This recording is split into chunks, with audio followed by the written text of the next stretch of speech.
Hello everyone, welcome to our channel lesson commerce. आज से आपको यहाँ पे इस चैनल पे बीएससी एंड अकाउंट्स के सारे टॉपिक्स की क्लासेस मैं आपको दूंगा with full crystal clear explanation के साथ, विथ प्रैक्टिकल क्वेश्चंस के साथ। तो आप अभी इसी वक्त इस चैनल को शेयर कर लें अपने फ्रेंड्स के साथ। वीडियो को आखिर तक जरूर देखें और अगर आपको वीडियो पसंद आए तो उस पर लाइक एंड शेयर अपने फ्रेंड्स के साथ जरूर करिएगा अगर आपको लगे कि ये क्लास आपके लिए बहुत ही ज्यादा हेल्पफुल है।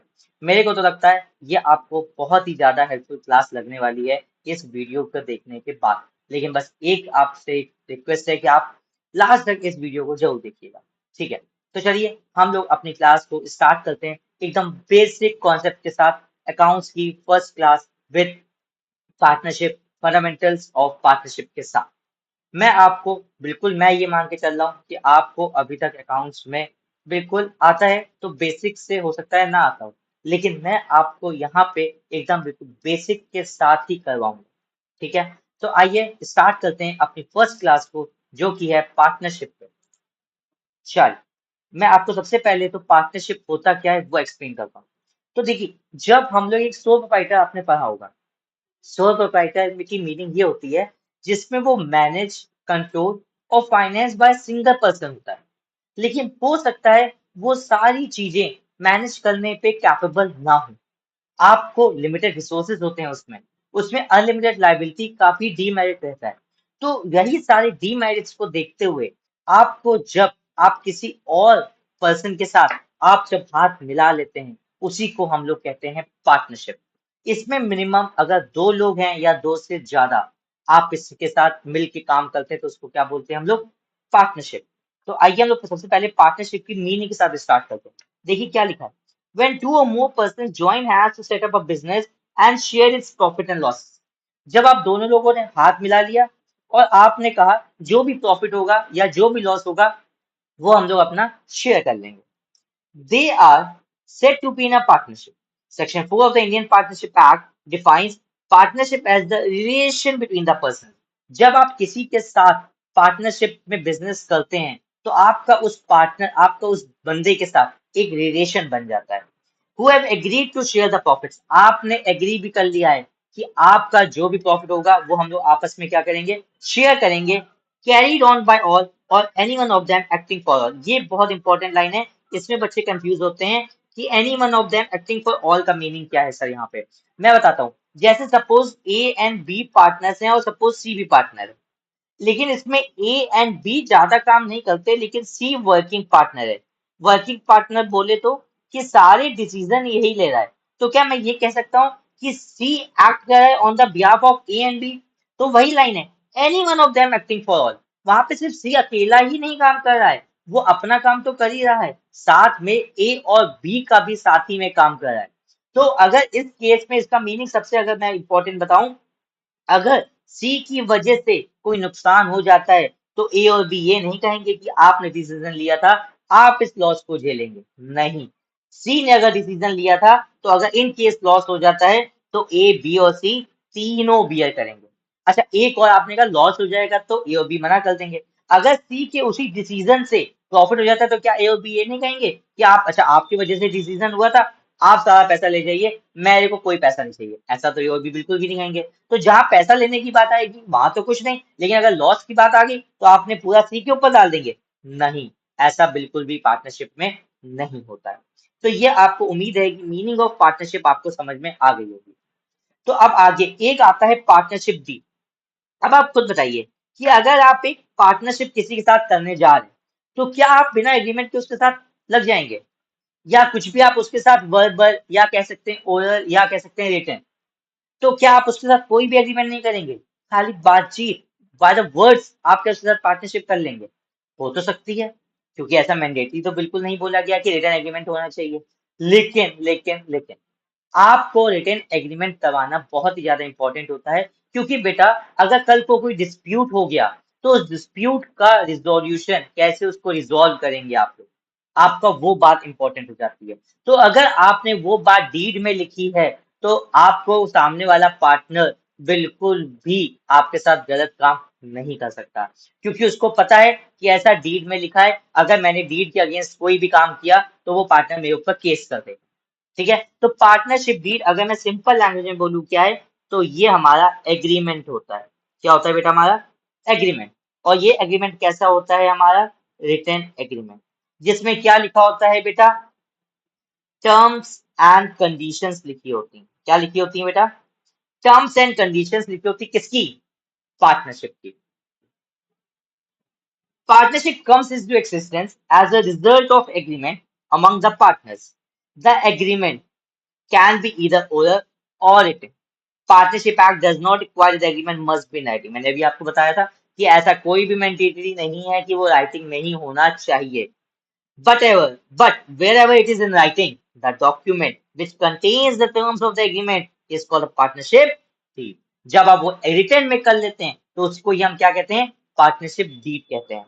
It generally contains the details of all the aspects affecting the relationship between the partners, including the objective of the business.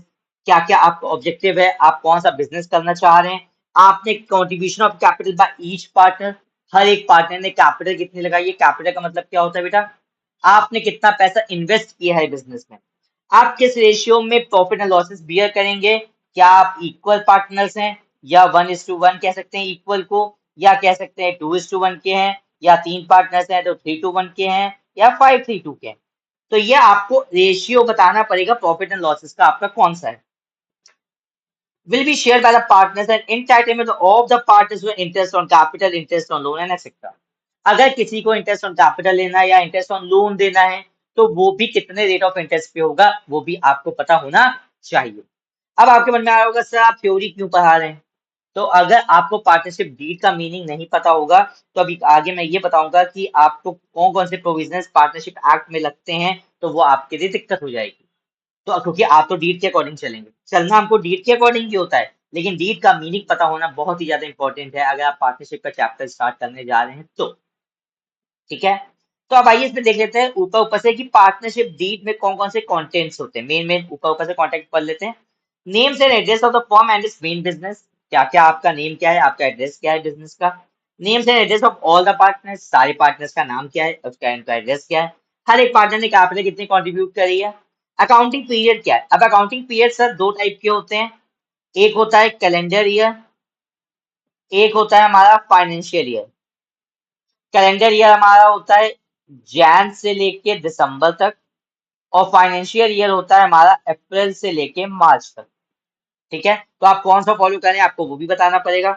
Date of commencement क्या है? आप कब कमेंसमेंट का मतलब स्टार्टिंग, आप किस डेट से अपना बिजनेस स्टार्ट करने जा रहे हैं। Rules regarding operation of bank account, bank account में कौन कहाँ पे हमने खुलवाए हैं, उसका ऑपरेशन किसके पास रहेगा, कौन सा पार्टनर क्या काम करेगा।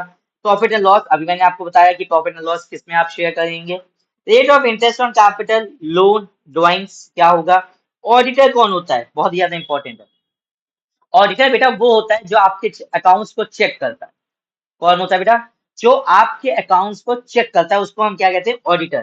तो ऑडिटर का अपॉइंटमेंट कैसे होगा, कौन करेगा? अगर कोई पार्टनर सैलरीज मांग रहा है, कमीशन मांग रहा है तो क्या होगा।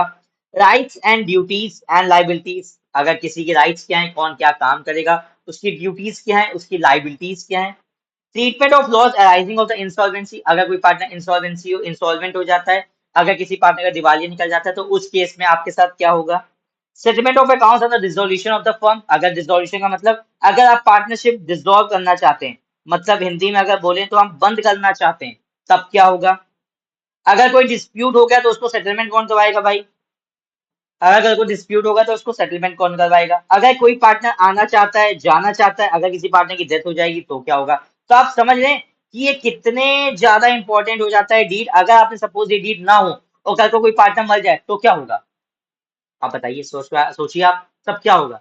तो आप फिर उसके बाद डिस्प्यूट हो सकता है कि आप उसका जो भी उसका लीगल आया होगा, जो भी उसका रिप्रेजेंटेटिव होगा, वो पता चले कहते हैं हमको 5-10 लाख पे दो, भले उसका शेयर 5-10 लाख पे ना निकल रहा हो, फिर आप क्या करेंगे। तो आपको अगर पार्टनरशिप डीड में अगर आपने लिखा है तो आप उसको कुछ बात कह ही नहीं सकता, वो आपसे कुछ ज्यादा क्लेम कर ही नहीं सकता, क्योंकि आप सामने सामने पार्टनरशिप डीड रख देंगे कि भाई आपके देखिए आपके साथ मेरा जो पार्टनर था यही एग्रीमेंट में हमारे हुआ था, इसके अकॉर्डिंग आपका इतना पैसा निकलता है, आप इतना पैसा लेके चले जाइए। इतनी बात ठीक है। अब ये आपके इंपॉर्टेंट, ऊपर बस मैंने बता दिया कि पार्टनरशिप डीड क्या होता है, ये आपका थ्योरेटिकल पार्ट खत्म हो गया। अब आता है हमारा बहुत important profit and loss appropriation account. अब आपने पढ़ा होगा पीएल अकाउंट, क्लास 11 में आपने पढ़ा होगा पीएल अकाउंट। क्या होता है भाई पीएल अकाउंट, आइए बताते हैं हम आपको पीएल अकाउंट क्या होता है।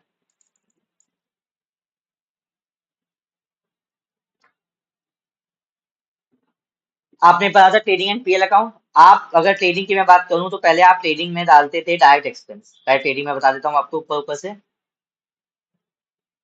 ट्रेडिंग अकाउंट, ट्रेडिंग अकाउंट में आप डालते थे यहाँ पे ओपनिंग स्टॉक, फिर आप डालते थे परचेज, फिर आप डालते थे यहाँ पे डायरेक्ट एक्सपेंस, और यहाँ पे आप डालते थे आप सेल्स, यहाँ पे डाल देते थे आप क्लोजिंग स्टॉक। ठीक है, और आपका जीपी निकल आता था, जीपी बोले तो ग्रॉस प्रॉफिट निकल आता था। अब अगर मैं बात करूं यहाँ पे पीएल अकाउंट, ठीक है, पीएल अकाउंट में आप क्या डालते थे, ये जीपी यहाँ पे ट्रांसफर होता था, और यहाँ पे आप डालते थे इनडायरेक्ट एक्सपेंस, और यहाँ पे आप डालेंगे इनडायरेक्ट इनकम, और यहाँ पे आप डाल देते थे ऑफिस एक्सपेंस। अब यहाँ से आपका क्या निकल के आता था, सबसे इंपॉर्टेंट नेट प्रॉफिट। अब मैं बोलूं तीन पार्टनर्स हैं, ए प्लस बी प्लस सी, तीन पार्टनर्स हैं। अब ये नेट प्रॉफिट तो ये फर्म का आया, सपोज फर्म का नाम है A B C limited company, ABC limited का ये नेट प्रॉफिट उन्होंने कमा लिया। अब ये जो नेट प्रॉफिट सपोज ये आया आपका 50,000 रुपीज, 50,000 रुपीज आया। अब ये 50,000 रुपीज तो ये प्रॉफिट किसका है, एबीसी लिमिटेड का। अगर हम इसका पूछें कि इसमें से ए को कितना मिलेगा, बी को कितना मिलेगा, सी को कितना मिलेगा, तो आप कैसे निकालेंगे, तो ठीक कैसे निकालेंगे। सब अब यही निकालने के लिए हम लोग को एक बनाना पड़ता है, कौन सा अकाउंट बेटा बनाना पड़ता है हम लोग को, PL appropriation account. It is just a, we can say expansion या extension of PL account. Sir इसका मतलब क्या हुआ, एक्सटेंशन का मतलब क्या हुआ, एक्सटेंशन का मतलब पीएल को ही आगे आपने और बढ़ा दिया, उसको बना दिया पीएल अप्रोप्रिएशन। अब ये क्या बना दिया, अब आपने जो यहाँ पे नेट प्रॉफिट आपने जो यहाँ पे कमाया था 50,000 रुपए का, अब ये 50,000 रुपए बांटने किसके बीच में, ए के बीच में, बी के बीच में, सी के बीच में। ठीक है, अब बात आती है कि भाई इसमें से ए को कितना मिलेगा नेट प्रॉफिट में से, बी को कितना मिलेगा, सी को कितना मिलेगा, इसीलिए इसका नाम है एप्रोप्रिएशन। अब एप्रोप्रिएशन क्या होते हैं सर, अब एप्रोप्रिएशन समझने के लिए आपको दो पॉइंट और समझने पड़ेंगे सर। कौन से दो पॉइंट हैं, एक होता है हमारा चार्ज अगेंस्ट प्रॉफिट, एक होता है हमारा एप्रोप्रिएशन आउट ऑफ प्रॉफिट। ये क्या होता है सर, सिंपल लैंग्वेज में अगर मैं आपको बताना चाहूं तो चार्ज अगेंस्ट प्रॉफिट वो होता है जिसके साथ हम कॉम्प्रोमाइज नहीं कर सकते, जिसके साथ हम कॉम्प्रोमाइज नहीं कर सकते। एप्रोप्रिएशन आउट ऑफ प्रॉफिट क्या होता है सर, जिसके साथ हम कॉम्प्रोमाइज कर सकते हैं, जी हाँ, जिसके साथ हम कॉम्प्रोमाइज कर सकते हैं उसको हम कहते हैं पीएल अप्रोप्रिएशन अकाउंट में डालते हैं, या उसको हम बोलते हैं अप्रोप्रिएशन आउट ऑफ प्रॉफिट। अब ऐसे कौन से आइटम्स होते हैं बताइए जिसके साथ आप कॉम्प्रोमाइज नहीं कर सकते, जिसके साथ कॉम्प्रोमाइज कर सकते हैं, बताइए। आप बताइए, देखिएगा मैं एग्जाम्पल लूंगा आपको खुद ही पता चल गया होंगे। सैलरी देनी है आपने एम्प्लॉय की, क्या आप उससे ये कहेंगे भैया एम्प्लॉय हम आपको प्रॉफिट नहीं हुआ हम आपको सैलरी नहीं दे पाएंगे, क्या आप ऐसा कह सकते हैं, नहीं कह सकते। सैलरी वो तो कहेगा मैंने तो आपको पूरा महीना काम किया, प्रॉफिट ना होना वो तो आपके ऊपर है, हमको तो सैलरी दो। रेंट, क्या आप कह सकते हैं हमने रेंट नहीं देंगे क्योंकि हमने इतना प्रॉफिट नहीं कमाया, ऐसा कह सकते हैं आप, नहीं कह सकते।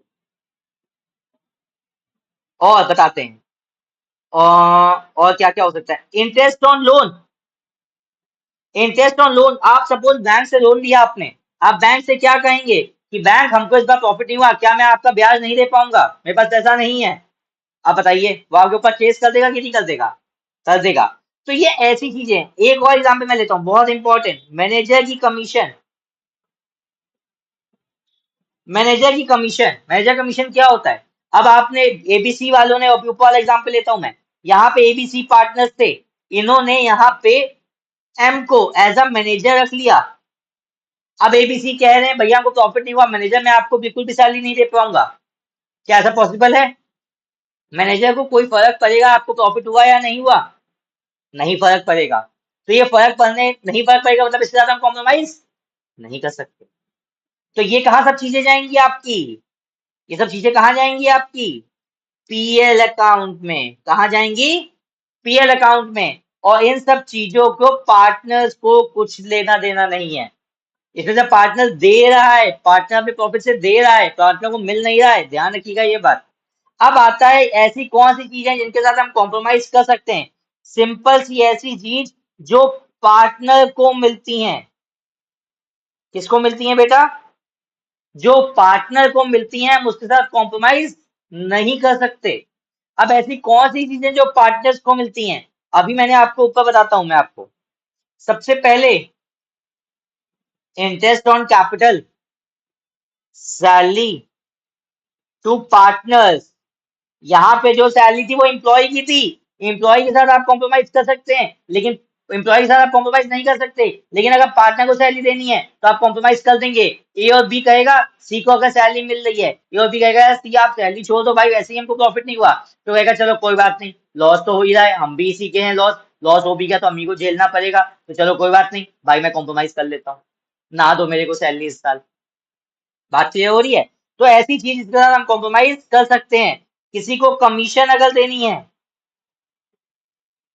कमीशन टू पार्टनर, आप इसके साथ कॉम्प्रोमाइज कर सकते हैं, क्योंकि ये सब चीजें किसको मिल रही हैं?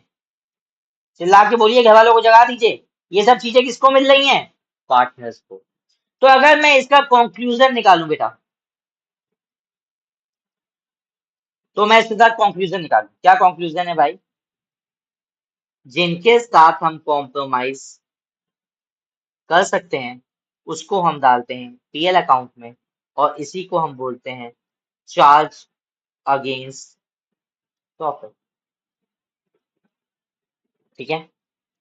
अब और जिसके साथ हम कॉम्प्रोमाइज नहीं कर सकते उसको हम डालते हैं पीएल अप्रोप्रिएशन अकाउंट में, और इसी को हम लोग अप्रोप्रिएशन बोलते हैं जो पार्टनर्स को मिलता है।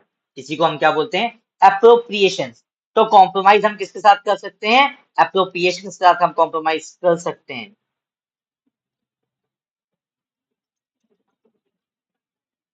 जिसके साथ हम कॉम्प्रोमाइज नहीं कर सकते वो पीएल में, जिसके साथ हम कॉम्प्रोमाइज कर सकते हैं वो पीएल अप्रोप्रिएशन में।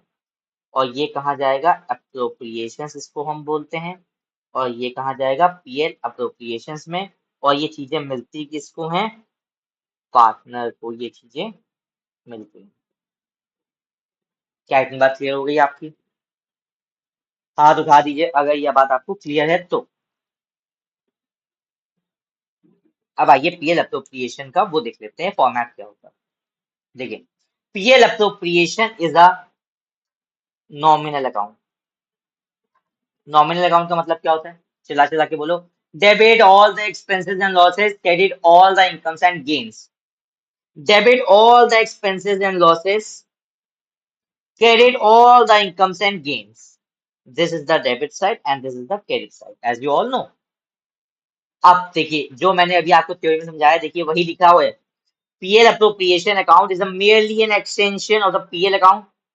It shows how the profits are appropriated or distributed amongst the partner. All the adjustment in respect to the partner salary, partner commission, interest on capital, interest on drawings are made to this account. बात clear हुई? अगर नहीं clear हुई तो मैं आपको और इस तरीके से समझा देता हूँ, ऐसी कोई दिक्कत वाली बात नहीं है, एग्जाम्पल्स की अपने पास कमी नहीं है। अब सिंपल सी बात हम यहाँ पे करते हैं। सपोज 1 लाख रुपए का प्रॉफिट हुआ, 1 लाख रुपए का आपको प्रॉफिट हुआ। इस प्रॉफिट पे हक है ए प्लस बी प्लस सी का। लेकिन अगर डीड में हमने लिखा है सैलरी देनी है हमको ए को 10,000 रुपये, कमीशन हमको देनी है बी को 20,000 रुपीज, सी को भी हमने सैलरी देनी है 30,000। तो भाई ये चीजें किसको मिल रही हैं? पार्टनर्स को। पार्टनर्स की चीजें कहाँ जाती हैं? पीएल अप्रोप्रिएशन में। इसको बोलते क्या है इन सब चीजों को?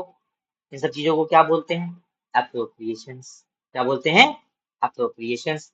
अब बताइएगा, सामने देखिएगा, इस 1 लाख रुपए में 10,000 की हमने किसको दे दी? सैलरी किसको दे दी हमने? ए को। 20,000 की हमने सैलरी किसको दे दी? कम वो कमीशन किसको दे दी? बी को। इसमें से सैलरी हमने सी को कितनी दे दी? 30,000 हमने सैलरी दे दी किसको? सी को। दे दिया। दिया किसमें से? तो टोटल सबने मिलके कमाया था। सबने मिलके कमाया था, उसको टुकड़ों टुकड़ों में पहले जो डीड में लिखा था वो सब हमने बांट दिया। अब उसके बाद भी हमारे पास कितना बच रहा है? 30 + 20 50 + 60। अभी भी 40,000 बच रहा है। अब इस 40,000 पे हक किसका है? अब इस 40,000 पे हक किसका है? ए प्लस बी प्लस सी। ए प्लस बी प्लस सी। अब एक क्रक्स इसका भी क्या निकला भाई? इसका क्रक्स ये निकला कि पहले आप पीएल बना लो। पहले आप क्या बना लो? पीएल बना लो। पीएल बनाने के बाद आप डीड में जो लिखा है पार्टनर्स को देने के लिए वो भी दे दो, जिसको हम अपनी लैंग्वेज में क्या बोलते हैं? अप्रोप्रिएशंस।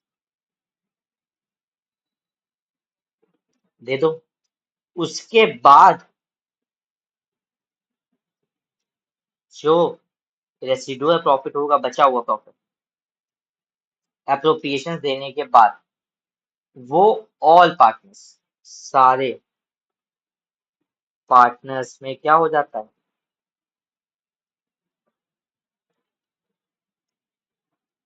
डिस्ट्रीब्यूट हो जाता है। क्या हो जाता है बेटा? डिस्ट्रीब्यूट हो जाता है। क्या ये टेक्स्ट आपको समझ में आया? चिल्ला चिल्ला के बताइए। हाँ हाँ हाँ हाँ हाँ। इतनी बात क्लियर हो गई? कोई डाउट है इसमें? कसम से? पक्का? देखिए मैंने लाइन भी लिखी है, अगम है ना, करवा देगा। तो अगम पे थोड़ा सा भरोसा रखिएगा, आपका क्लास ट्वेल्थ बहुत अच्छा निकलेगा। आप अकाउंट में एकदम बम फोड़ कराएंगे। ठीक है? इतनी बात क्लियर हुई आपको? चलिए, अब आइए इसका एक बार फॉर्मेट देख लेते हैं क्या होता है। मैंने अभी आपको बताया कि debit all the expenses and losses, credit all the incomes and gain. अब पीएल एप्रोप्रिएशन बनता है बेटा फर्म के पॉइंट ऑफ व्यू से। किसके पॉइंट ऑफ व्यू से बनता है? फर्म। फर्म दे रहा है किसको? पार्टनर्स को। भाई यही तो फर्म दे रहा है। फर्म ने पहले 1 लाख रुपए कमाए। फर्म ये ए इसको ये दे रहा है, ए को, बी को, सी को। तो ये कौन दे रहा है? फर्म दे रहा है। मिल किसको रहा है? पार्टनर को मिल रहा है। तो पार्टनर के लिए इनकम हो गई, फर्म के लिए एक्सपेंस हो गया।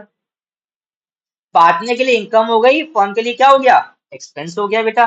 तो देखिए, इंटरेस्ट ऑन कैपिटल एक्सपेंस हो गया, सैलरी दे दी एक्सपेंस हो गया, कमीशन दे दी एक्सपेंस हो गया। फिर इधर आईओडी हमारी इनकम हो गई। क्या हो गई? आईओडी फर्म के लिए क्या हो गई? इनकम। क्योंकि जो पार्टनर्स ने ड्राइंग्स करी थी, जो उसने उधार लिया था उससे, फर्म से, अब वो फर्म को ब्याज समेत वो वापस करेगा। तो फर्म, पार्टनर फर्म को इंटरेस्ट दे रहा है, तो फर्म के लिए वो क्या हो गया? इनकम हो गया। कितनी बात क्लियर हो गई? अब इसके बाद हमारा जो भी प्रॉफिट बचेगा, डिस्ट्रीब्यूशन ऑफ प्रॉफिट या कह लो डिस्ट्रीब्यूशन ऑफ लॉस, वो किसके बीच में बटेगा? पार्टनर्स के बीच में। किसके बीच में बटेगा? पार्टनर्स के बीच में। क्या इतनी बात क्लियर हुई आपको? क्या इतनी बात क्लियर हुई? इतनी बात क्लियर हुई? हाँ सर, हो गई। मैं आपको जस्ट, मैं कहीं नहीं जा रहा, मैं यही हूं, आपके सामने बैठा हूं। 1 मिनट का ब्रेक दे रहा हूं खाली मैं। जल्दी से फटाफट जितना भी तक मैंने पढ़ा है रिवाइज करिए, जल्दी फटाफट। 1 मिनट का ब्रेक है। 60 सेकंड्स में काउंट करो, 60 सेकंड्स में आपके पास आपकी दोबारा क्लास कंटिन्यू होगी।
चलिए 1 मिनट का ब्रेक हो गया। उम्मीद है आपको सबको समझ में आ गया होगा। ठीक है, अब आइए प्रोविजंस देखते हैं रेलिवेंट फॉर अकाउंटिंग।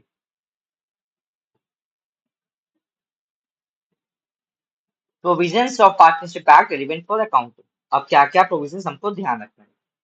अगर पार्टनरशिप डीड साइलेंट होती है, इसको ये भी कह सकते हैं partnership deed is silent. Silent का मतलब हमारी पार्टनरशिप डीड, हमारे बीच में कोई एग्रीमेंट है ही नहीं, तो हम क्या करेंगे। तो बेटा अगर प्रॉफिट शेयरिंग रेशियो होगा, फिर क्या होगा, अगर पार्टनरशिप डीड साइलेंट है तो हमारा प्रॉफिट शेयरिंग रेशियो जो भी होगा वो क्या माना जाएगा, इक्वल। अगर आपने जितने भी पैसे कमाए हैं वो सारे पार्टनर्स में इक्वली बटेंगे। अगर हमारे बीच में कोई भी एग्रीमेंट नहीं हुआ है तो, अगर हमारे बीच में कोई भी एग्रीमेंट नहीं हुआ है तो हम लोग प्रॉफिट लॉसेस जो भी होंगे वो इक्वली डिस्ट्रीब्यूट करेंगे। इतनी बात क्लियर हो गई। अगर 3 पार्टनर्स है तो 3 में, अगर 4 है तो 4 में, 5 है तो 5 में, 2 है तो 2। फिर interest on capital, no partner is entitled to claim any interest on the amount contributed by him in the firm as a matter of a right। अगर आपको इंटरेस्ट ऑन कैपिटल लेना है फर्म से तो आपको पार्टनरशिप डीड में mention करवाना पड़ेगा। अगर आपने पार्टनरशिप डीड में मेंशन नहीं करवाया है तो आप उस पे पार्टनरशिप फर्म से कुछ भी क्लेम कर नहीं सकते, क्योंकि आपने क्लेम में, आपने डीड में लिखवाया नहीं। आप लिखवा लीजिए डीड में, आप पैसा ले लीजिए जितना मर्जी ले लीजिए, लेकिन अगर आपको चाहिए होगा। अब लेकिन एक और बात, however interest will be paid that is expressly agreed by partners। expressly agreed by a partner, expressly आपको पूरा एक्सप्रेस करना है। क्या करना है, एक्सप्रेस करना है। Thus, no interest is paid if the partnership deed is signed on the issue। अगर पार्टनरशिप डीड साइलेंट है तो आप कुछ भी आईओसी क्लेम नहीं करेंगे। Interest on drawings, no interest to be charge on drawings. जब आप तो आईओसी नहीं दे रहे हैं तो फिर आप आईओडी भी नहीं देंगे। अगर फर्म आपको आईओसी नहीं दे रही साइलेंट के टाइम पे तो आप फर्म को आईओडी भी नहीं देंगे। सिंपल सी बात है। इंटरेस्ट ऑन लोन, ये इंपॉर्टेंट है। इंटरेस्ट ऑन लोन हमेशा ध्यान रखना बेटा, ये चार्ज अगेंस्ट प्रॉफिट होता है।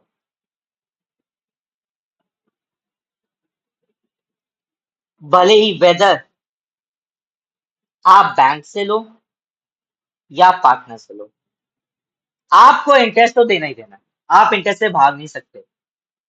अगर आप बैंक से ले रहे हो तो बैंक नहीं भागेगी, तो आप अगर पार्टनर से ले रहे हो तो पार्टनर से कैसे भाग जाओगे। तो आपको भागना नहीं है, आपको भागना नहीं है ब्याज देने से। आपको ब्याज तो देना ही देना है। बस एक इतनी सी छूट है कि अगर आपने इंटरेस्ट कुछ नहीं लिखा है पार्टनरशिप डीड में तो आपको सिर्फ 6% ब्याज देना है साल का। कितना देना है, 6%। अगर तो एग्रीड है 10, 12, 13, 14, 15, 16, 8, 9 जो भी एग्रीड है फिर तो देना ही देना है। लेकिन अगर एग्रीड नहीं है तो आपको कितना देना है, 6% पर एनम। कितना देना है, 6% पर एनम। और हमेशा ध्यान रखना कि इंटरेस्ट ऑन लोन हमेशा चार्ज अगेंस्ट प्रॉफिट होता है। क्या होता है, charge against profit. Remuneration, remuneration का मतलब क्या होता है बच्चे, सैलरी। अगर किसी पार्टनर को सैलरी क्लेम करनी है तो उसको पार्टनरशिप डीड में लिखवाना पड़ेगा। अगर उसने पार्टनरशिप डीड में नहीं लिखवाया है तो वो सैलरी क्लेम नहीं करेगा। तो इसका करेक्ट क्या निकला कि भाई अगर पार्टनर को कुछ भी चाहिए तो उसको पहले पार्टनरशिप डीड में मेंशन करवाना पड़ेगा। अगर उसने पार्टनरशिप डीड में मेंशन नहीं करवाया है तो उसको कुछ भी नहीं पैसा मिलेगा। सिंपल सी बात है। तो उसको कुछ भी पैसा नहीं मिलेगा। अगर उसको पैसा लेना है तो पार्टनर बीच में मेंशन करवाओ, जितना मर्जी पैसा ले लो। सैलरी लेनी हो सैलरी ले लो, कमीशन लेनी हो कमीशन ले लो, आईओसी लेनी है आईओसी ले लो। प्रॉफिट भी अगर आपको चाहिए एक को ज्यादा तब भी आप ले लो। लेकिन कंडीशन क्या है, पार्टनर डीड में आपको मेंशन करवाना जरूरी है। इतनी बात क्लियर हो गई। चल, तो भाई इसका क्रक्स क्या निकला, देखो हर एक पॉइंट का मैं कंक्लूजन जरूर बताऊंगा आपको। No IOC, no IOD, no salary, no commission, तो BSR equal.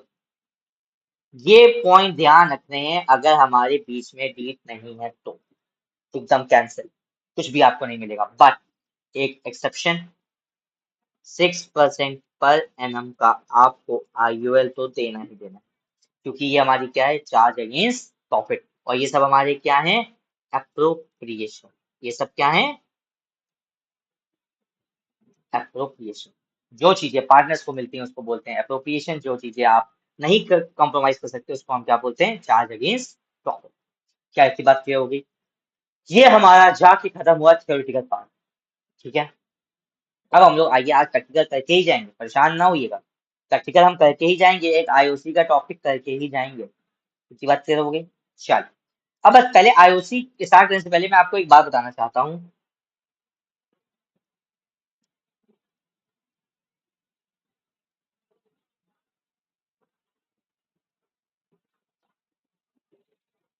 IOC is always calculated on opening capital.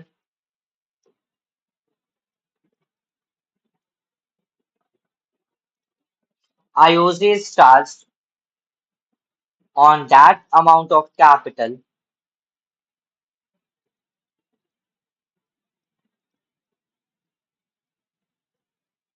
which is being invested for the time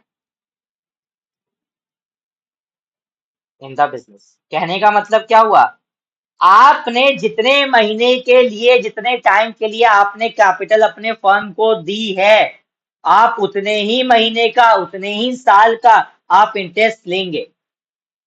अगर आपने 7 साल के लिए 5 लाख रुपए दिया तो 7 साल के लिए ले लीजिए। अगर आपने 5 लाख 8 महीने के लिए लिए, 8 महीने के लिए दे दीजिए। आपने 3 लाख 4 महीने के लिए दिया, आप 4 महीने के लिए दे दीजिए। 3 बार आपने 4 कर दिया तो फिर 4 पे ले लीजिए। मतलब कहने का मतलब क्या है, आपने जितनी कैपिटल आपने जितने महीने के लिए या साल के लिए इन्वेस्ट करी है, आपको उतने ही टाइम पीरियड के लिए आपको आईओसी मिलेगा, आपको उससे ज्यादा आईओसी नहीं मिलेगा। इतनी बात क्लियर हो गई? इतनी बात क्लियर हो गई? चलो क्वेश्चन स्टार्ट करते हैं, ध्यान रखिएगा ये दोनों पॉइंट, अभी मैं तो पूछूंगा आप लोगों से। एक्स वाई जेड पार्टनर्स हैं, their capitals on a capital, X Y Z, मेरे साथ साथ लिखते चलिएगा। उनकी कैपिटल 1 अप्रैल को कितनी है, एक्स की है 5 लाख, वाई की है 4 लाख, जेड की है 3 लाख। ठीक है, ये हमने वाली लाइन आपको कंप्लीट हो गई, ये इतनी इतनी कैपिटल दे रखी है। 1 जुलाई 2020, देखिए डेट आ गई, अब हमको यहाँ पे डेट लिखनी है 1 जुलाई। क्या किया तीनों ने 1 जुलाई को, क्या खेल खेला, खेल ये खेला कि they introduce further Capitals of 1,80,000 and 50,000।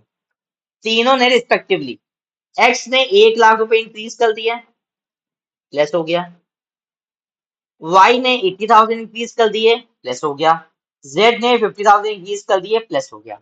तो प्लस करने के बाद इनकी कैपिटल 1 जुलाई को कितनी हो गई, 6 लाख, 4,80,000, 3,50,000, 3,50,000, 6 लाख 480, 350। इतनी बात क्लियर हो गई? फिर उसके बाद क्या खेल खेला, 1 फरवरी 2021 आ गया,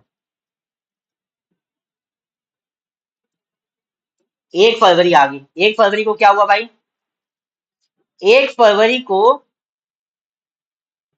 वाई ने 15,000 रुपए निकाल लिए फ्रॉम द कैपिटल, वाई ने सिर्फ 15,000 रुपए विड्रॉ कर लिए, तो अब इसकी कैपिटल कितनी हो गई, 4,65,000 इसकी कैपिटल हो गई। एक्सो वाई ने कुछ, एक्सो जेड ने कुछ नहीं किया, वाई ने सिर्फ 15,000 रुपए निकाल लिए।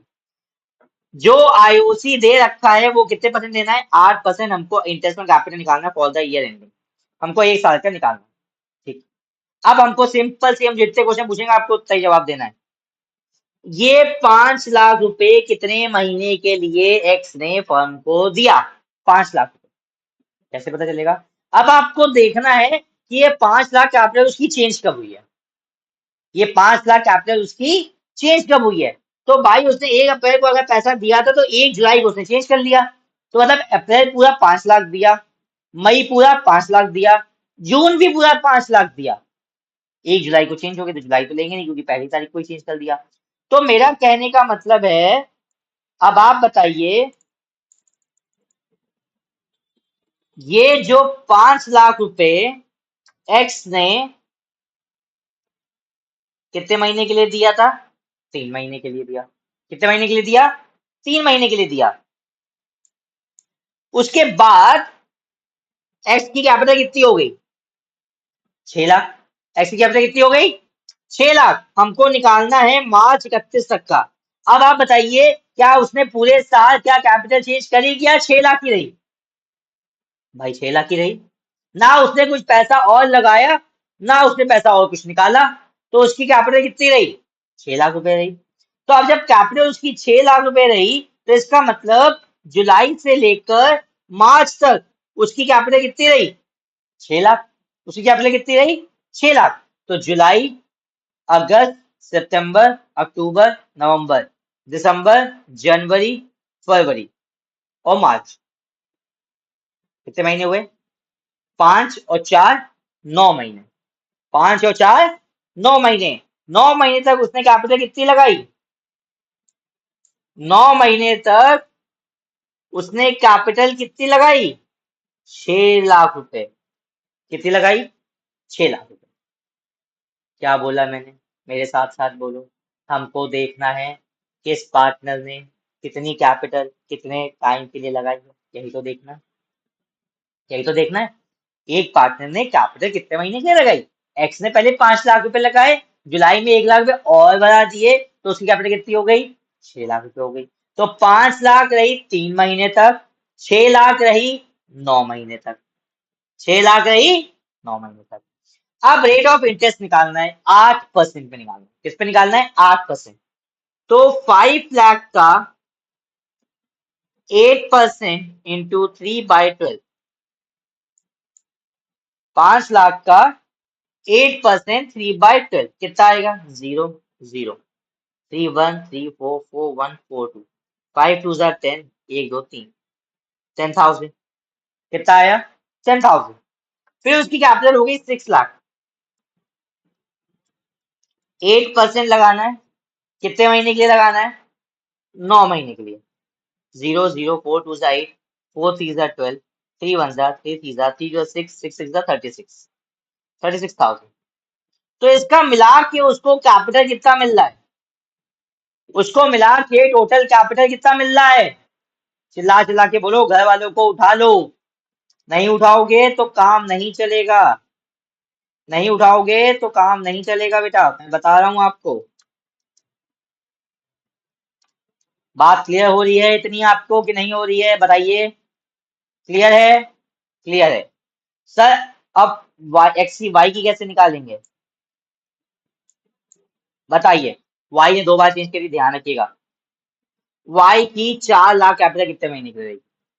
उसने चेंज कब करी है भाई? उसने चेंज कब करी है? 1 जुलाई को फिर चेंज कर ली। तो मतलब अप्रैल, मई, जून। अप्रैल, मई, जून। वाई की जून तक, मतलब 3 महीने तक 4 लाख रुपए रही। ठीक, 3 महीने का लगा देंगे। उसके बाद क्या हुआ? उसके बाद उसने 80,000 रुपये और लगा दिए, उसकी कैपिटल हो गई 4,80,000। और ये उसने कब करा है? जुलाई को। जुलाई से फरवरी तक। जुलाई से फरवरी तक उसने 80,000 रुपये और लगा दिए, तो उसकी कैपिटल कितनी हो गई थी? 4,80,000। कितनी हो गई थी? 4,80,000। वाई ने जुलाई से लेकर फेब तक उसने कैपिटल लगाई है 4,80,000। तो जुलाई से फेब कितने हो गए? जुलाई, अगस्त, सितंबर, अक्टूबर, नवंबर, दिसंबर, जनवरी, फरवरी। 8 महीने। कितने हो गए? 8 महीने। उसके बाद उसने क्या किया? बहुत खेल खेल रहा है ये आप लोग के साथ। इसने ये खेल करा कि 15,000 रुपये निकालिए, फिर हो गए 4,65,000। ये खेल कब करा उसने? फरवरी में। ये खेल कब करा उसने? फरवरी में। तो फरवरी और मार्च उसके पास कितने रहा? फरवरी और मार्च उसके पास कितना रहा? ये 1 फरवरी डेट थी। वाई नहीं, 1 फरवरी से 31 मार्च तक 15,000 रुपये निकाल के उसने अपनी कैपिटल कर ली थी 4,65,000, 4,65,000। तो अब 1 फरवरी और 1 मार्च 2 महीने तक उसने कैपिटल अपनी कितनी इन्वेस्ट करी? 4,65,000। कितनी कैपिटल इन्वेस्ट करी? 4,65,000। तो अब आप इसका कैसे निकालेंगे? 4 लाख का 8%, 3/12। 4,80,000 का 8%, 8/12। 4,65,000 का 8% इंटू 2/12। फिर ये जो तीनों आएंगे उन तीनों को हम ऐड कर देंगे। क्या वो टोटल आईओसी वाई का हो जाएगा भाई कि नहीं हो जाएगा? हो जाएगा। सर आपने तो बहुत इजी करवा दिया, मैंने तो कहा था अगम है तो करवा देगा। कहा था कि नहीं कहा था? कहा था कि नहीं कहा था? जेड का मैं आपको होमवर्क दे रहा हूँ भाई, जेड का आप अपने आप निकालेंगे, मैं नहीं निकलवाऊंगा। बहुत सिंपल सा टॉपिक है, 2 पॉइंट आपको खाली याद रखने हैं, मैंने ये जो 2 पॉइंट आपको बताए थे अभी। आईओसी हमेशा ओपनिंग कैपिटल से कैलकुलेट करते हैं, जितनी उसकी ओपनिंग कैपिटल स्टार्ट होती है वहां से कैलकुलेट करते हैं। और उसने जितनी कैपिटल जितने महीने के लिए लगवाई है, हिंदी में लिख दूं, हिंदी में लिख दूं, जितनी कैपिटल उसने जितने महीने तक लगाई है उस पे इंटरेस्ट कैलकुलेट होगा। लेकिन स्टार्टिंग कहां से करते हैं हम? ओपनिंग कैपिटल से। क्लियर? क्लियर? एक और क्वेश्चन करेंगे, इसका मैं सिर्फ आपको वर्किंग नोट बनवा दे रहा हूँ। किस दिन उसने चेंज करी हो, क्या हुआ? कैलकुलेट आप लोग खुद करेंगे, मैं नहीं कैलकुलेट करूंगा। दो पार्टनर्स हैं, गिरीश और सतीश। गिरीश और सतीश। गिरीश और सतीश पार्टनर्स हैं, कैपिटल 1 अप्रैल को कितनी है? गिरीश की है 5,60,000, सतीश की है 4,75,000, 4,75,000। 1 अगस्त 2018 ऑन 1 अगस्त को क्या हुआ भाई? They decided that their capital should be 5 lakh each. अब दोनों की कैपिटल उन्होंने कहा होनी चाहिए 5 लाख। कितनी होनी चाहिए? 5 lakh. The necessary adjustment in the capital was made by introducing और विड्रॉइंग। अगर आपको इंट्रोड्यूस करना है तो इंट्रोड्यूस कर लीजिए, निकालना है तो निकाल लीजिए, लेकिन होनी कितनी चाहिए 1 अगस्त को? 5 लाख रुपए होनी चाहिए। तो आप बताइए, गिरीश को 5,60,000 से 5 पे आना है, तो क्या इसके में से 60,000 माइनस कर दें? 60,000 माइनस कर दें। इसको 4,75,000 से 5 लाख पे आना है, तो क्या इसको 25,000 प्लस कर दें? क्या इसको 25,000 प्लस कर दें? क्या इसकी 5 लाख पे हो जाएगी? हो जाएगी भाई, बिल्कुल सही बात है सर। इंटरेस्ट ऑन कैपिटल 6% निकालना है हमको। आईओसी जो है वो 6% पर एनम है। अब आप फिर से सिंपल क्वेश्चन, इस पे नहीं निकालेंगे हमेशा हम, जितनी हो जाती है उस पे निकालेंगे। ये वाली कैपिटल कितने महीने के लिए इन्वेस्ट रही? ये वाली कैपिटल, ये वाली कैपिटल, ये वाली कैपिटल। अप्रैल से अगस्त, अप्रैल, मई, जून, जुलाई। अगस्त नहीं लेंगे, अगस्त ले लिया तो पाप है। अप्रैल, मई, जून, जुलाई, 4 महीने। इधर भी 4 महीने, क्योंकि दोनों ने ही सेम डे पे चेंज करी है। तो 5,60,000 का 6% इंटू 4/12। अब अगस्त खत्म कब हुआ साहब? मार्च में। अगस्त से मार्च उसने कोई चेंज करी? ना ना ना ना ना ना, कुछ नहीं चेंज करा। 5,60 हो गई, 5 लाख हो गई थी, 5 ही लाख है। अगस्त, सितंबर, अक्टूबर, नवंबर, दिसंबर, जनवरी, फरवरी, मार्च। 5 और 3 8, 5 और 3 8। 5 लाख पे 6%, 8/12। जो आएगा दोनों को ऐड कर देंगे, इधर भी 8 ही होगा, दोनों ने सेम डे करा था। उम्मीद है आप लोगों को समझ में आया होगा आईओसी कैसे कैलकुलेट करते हैं, और आपको समझ में आया होगा कि थ्योरी का पार्ट कैसा है। इतनी बात क्लियर हो गई? इतनी बात क्लियर हो गई? तो आज हम लोगों ने अपनी क्लास में क्या किया? हम लोगों ने अपनी थ्योरी पार्ट कंप्लीट किया। थ्योरी में डीड के बारे में पढ़ा। अगर डीड साइलेंट है तो क्या होता है, हम लोगों ने वो पढ़ा। हम लोगों ने पीएल अप्रोप्रिएशन पढ़ा, क्या होता है। हम लोगों ने चार्ज अगेंस्ट प्रॉफिट पढ़ा, क्या होता है। हम लोगों ने अप्रोप्रिएशन आउट ऑफ प्रॉफिट क्या होता है, हम लोगों ने वो पढ़ा। हम लोगों ने कैलकुलेशन ऑफ आईओसी सीखा। हम लोगों ने कैलकुलेशन ऑफ आईओसी सीखा। उम्मीद है आप लोग को समझ में आया होगा। अगर आपको समझ में आया, ये अपनी ये वाली वीडियो अपने फ्रेंड्स के साथ शेयर कर दीजिए, ठीक है। उनको भी ये बात समझ में आनी चाहिए कि एक ऐसे हैं जो आपको एकदम फिर से क्लियर कराएंगे। और सिर्फ अकाउंट्स ही नहीं, आपको बीएससी की भी यहाँ पे क्लासेस मिलने वाली है, ठीक है। और हम लोग अपनी नेक्स्ट क्लास में नेक्स्ट टॉपिक के साथ एकदम डिटेल में ऐसे ही प्रैक्टिकल क्वेश्चन और थ्योरी के साथ जो भी थ्योरी का पार्ट होगा उसको कंप्लीट करेंगे, ठीक है। Thank you.